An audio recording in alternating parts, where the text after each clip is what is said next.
السلام علیکم second year.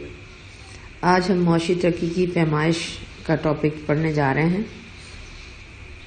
مختلف ماہرین معاشیات نے معاشی ترقی کی پیمائش کے لیے مختلف پیمانے وضع کیے ہیں۔ پروفیسر لیوس معاشی ترقی کی پیمائش فی گھنٹہ پیداوار سے کرتا ہے۔ ان کے کہنے کے مطابق اگر کسی ملک میں معاشی ترقی کی بدولت مزدوروں کی اوسط فی گھنٹہ پیداوار بڑھ رہی ہو تو اس کا مطلب ہے کہ معاشی ترقی وہ ملک کر رہا ہے۔ روسٹو کہتے ہیں کہ معاشی ترقی کی پیمائش ایک مزدور کی روزانہ اوسط پیداوار سے ہوتی ہے، یعنی اگر مزدور کی روزانہ اوسط پیداوار میں اضافہ ہو رہا ہو تو اس کا مطلب ہے کہ معاشی ترقی ہو رہی ہے۔ پیداوار میں یہ اضافہ اسی صورت میں ممکن ہوگا جب ذرائع کا بہترین استعمال ہوگا، تقسیم کار کو اپنایا جائے گا، یعنی جو کام بھی کیا جائے وہ ڈیوائیڈ کر کے کیا جائے، جدید ٹیکنالوجی کا استعمال عام ہوگا، اسی صورت میں مزدوروں کی استعداد کار بڑھ سکے گی۔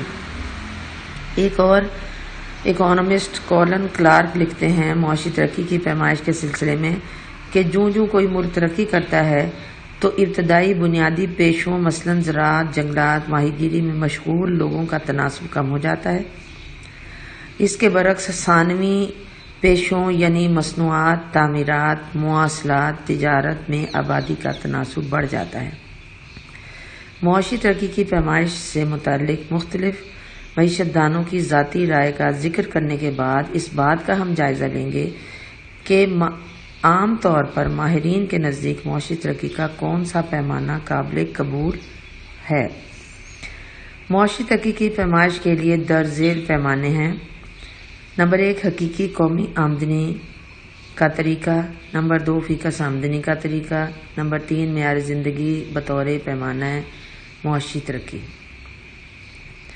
حقیقی قومی آمدنی پروفیسر مائر، بالڈوین، سنائڈر، کنڈر برگر معاشی ترقی کی پیمائش کے لیے حقیقی آمدنی کو معیار بناتے ہیں۔ ان کے مطابق اگر کسی ملک کی حقیقی قومی آمدنی میں اضافہ ہو رہا ہو تو اس کا مطلب یہ ہے کہ ملک میں معاشی ترقی ہو رہی ہے۔ اس کے برعکس اگر ملک کی حقیقی قومی آمدنی نہیں بڑھ رہی تو ملک میں معاشی ترقی نہیں ہو رہی۔ اور اس میں کوئی شک نہیں کہ اگر قومی آمدنی طویل عرصے تک اس میں اضافہ ہوتا رہے تو لوگوں کے معاشی حالات بہتر ہو جاتے ہیں۔ معاشی ترقی کا تعین کرنے والے عوامل میں سے شرح ترقی کو قطعاً نظر انداز نہیں کیا جا سکتا۔ لہٰذا ضرورت اس بات کی ہے کہ معیشت میں ترقی کا جائزہ لینے کے لیے قومی آمدنی کے معیار اور اس میں اضافے کی شرح دونوں کو پیش نظر رکھنا چاہیے،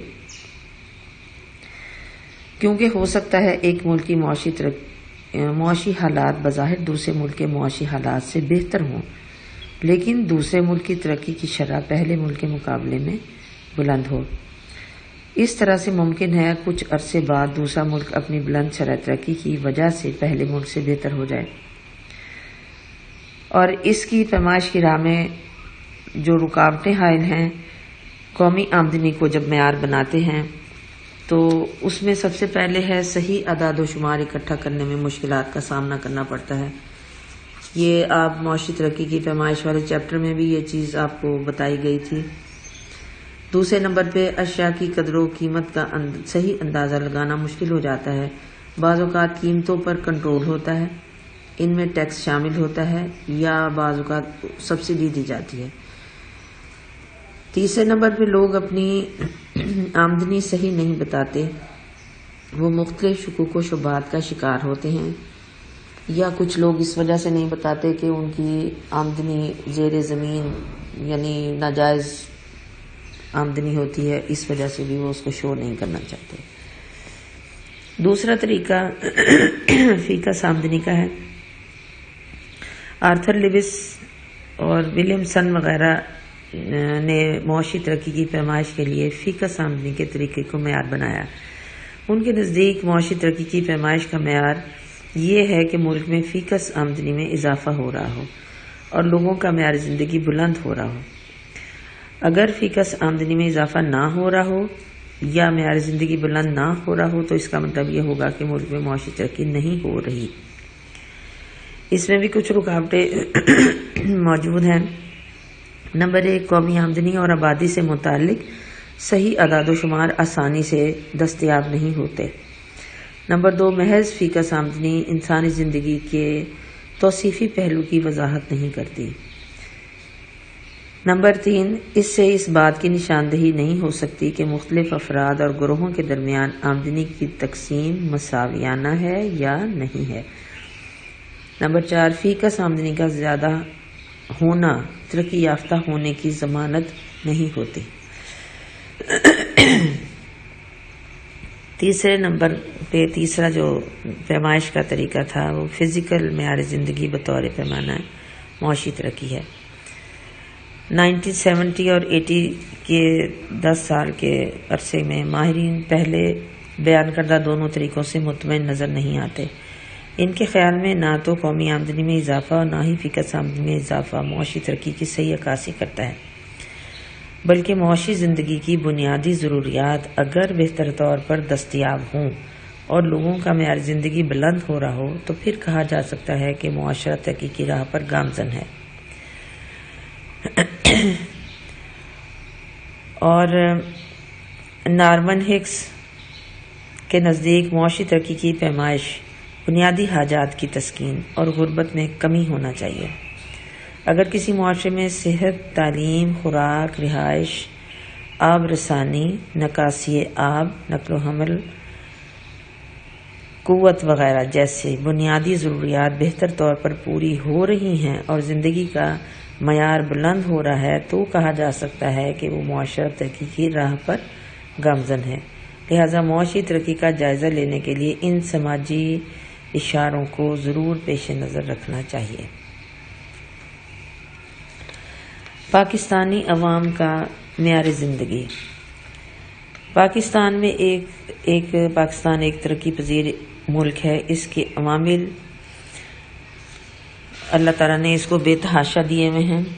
اس کے عوام کی معاشی حالت کا اندازہ ان کے رہن سہن کی بنیادی ضروریات کی فراہمی اور معیار زندگی سے لگایا جا سکتا ہے، جو کہ ترقی یافتہ ممالک کے مقابلے میں پست ہے۔ اس کے ثبوت کے طور پہ کچھ ڈیٹا ہے۔ 2016-17 کے اقتصادی جائزے کے مطابق پاکستان میں فی کس آمدنی 1629 امریکی ڈالر ہے، جو کہ امریکہ جیسی ترقی یافتہ ملک کے مقابلے میں تقریباً 45 گنا کم ہے۔ چونکہ پاکستان کا شمار کم فی کس آمدنی والے ممالک میں ہوتا ہے، لہذا عوام کا معیار زندگی پست ہے اور اکثریت غربت کا شکار ہے۔ پاکستان میں خواندگی کا تناسب 58% ہے۔ ملک کی 42% آبادی جاہل اور ان پڑھ ہے۔ تعلیمی سہولتوں کی کمی ہے، جس کی وجہ سے عوام کی استعداد کار بھی پست ہے۔ نمبر 3، پاکستان میں صحت عامہ کی حالت بھی تسلی بخش نہیں ہے۔ آبادی کے مقابلے میں ہسپتالوں، ڈسپنسریوں، ڈاکٹرز، نرسوں اور پیرامیڈیکل سٹاف کی کمی ہے۔ نمبر 4، ملک بے روزگاری، نیم بے روزگاری، مخفی بے روزگاری جیسے مسائل کا شکار ہے۔ مخفی بے روزگاری سے مراد ایسی بے روزگاری ہوتی ہے کہ جس میں بظاہر ایک شخص کام کرتا ہوا آپ کو نظر آئے گا، لیکن اگر اس کو اس کام سے ہٹا بھی دیا جائے تو اس کام کے اوپر کوئی فرق نہیں پڑتا۔ اس کا مطلب یہ ہوتا ہے کہ وہ پوشیدہ بے روزگار تھا، لہذا فی کس آمدنی اور معیار زندگی پست ہے۔